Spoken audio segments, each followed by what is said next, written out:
Media house की खास मुहिम में हम आपको लगातार दिखा रहे हैं किस तरह से अवैध कोयले का कारोबार जिले के जल, जंगल, सड़क और फसल को बर्बाद कर रही है।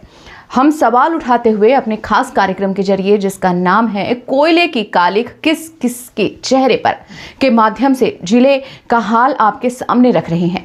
वहीं दूसरी ओर प्रशासन को जगाने का लगातार प्रयास कर रहे हैं। हमने पिछले सीरीज में दिखाया था कि कैसे कोयले के इस कारोबार से सड़क तबाह हो रही है और लोगों में गुस्सा अंदर ही अंदर उबल रहा है और जनता किस तरह से आंदोलन पर उतरने के लिए बाध्य हो रही है।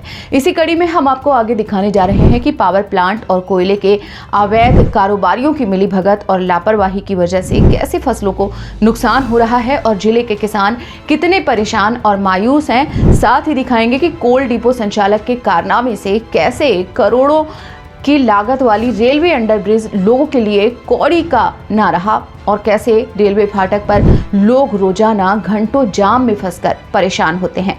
देखिए इसी पर हमारी एक खास रिपोर्ट।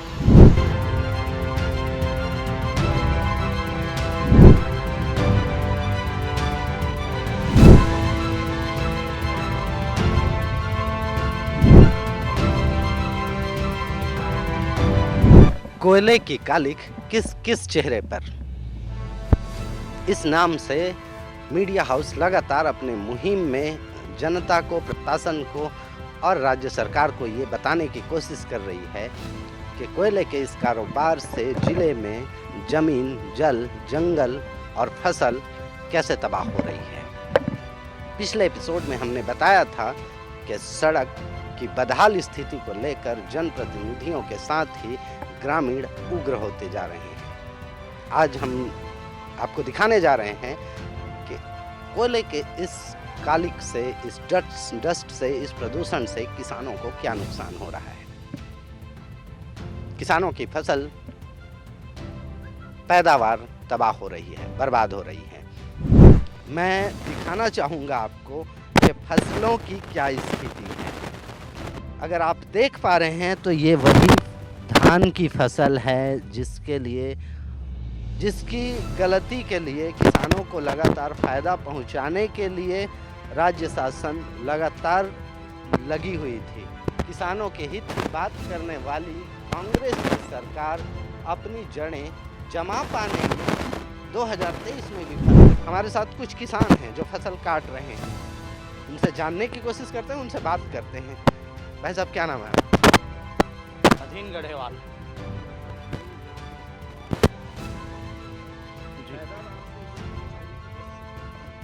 बहुत फर्क पड़ता है सर।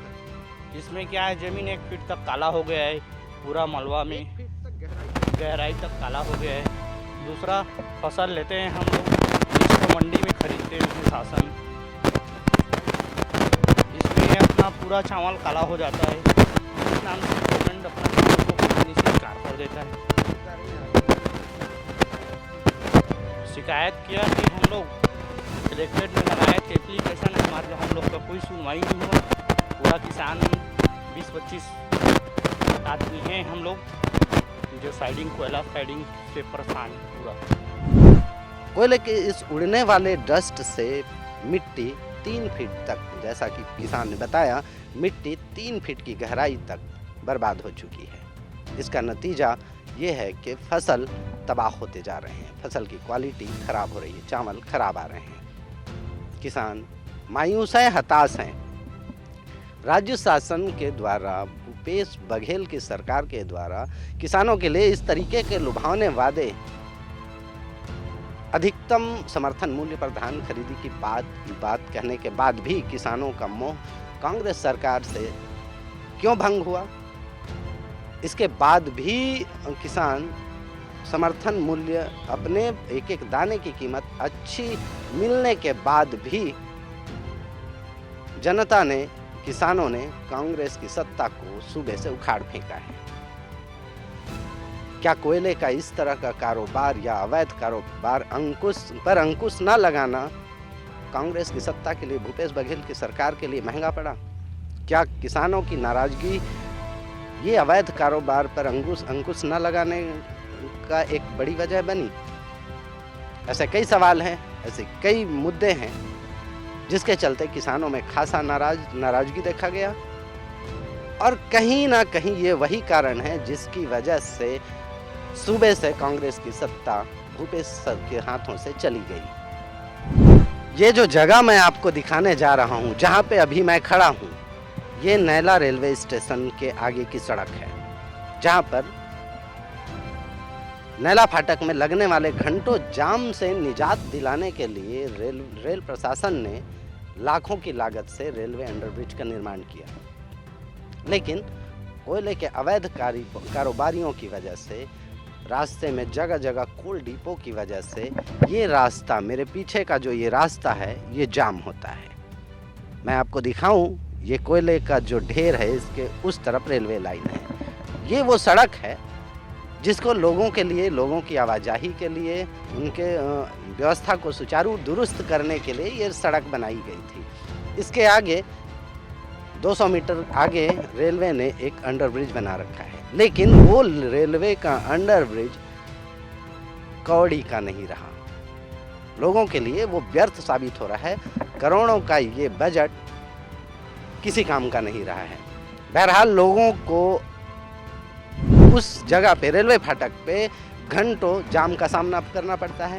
एम्बुलेंस हो, स्कूली बच्चे हो या राहगीर हो, हर किसी को इस समस्या से डेली दो चार करना पड़ रहा है। आप यहाँ पे खड़े हैं, यहाँ लाइन लगती है, जबकि बगल में है।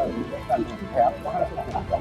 रास्ता ठीक नहीं है सर, बड़ा बड़ा गाड़ी खड़ा रहता है, हम लोग को छोटा गाड़ी है, और पास में ठोक दिया था उधर, इसमें जाने से बहुत खतरा है सर। सड़क भी छोटी हो गई है और बड़ा बड़ा टुकड़ा खड़ा रहता है सर। यहाँ की घंटा 1 घंटा 1.5 घंटा तक रोजी रोटी में क्या? रोजी रोटी बहुत मुश्किल है सर।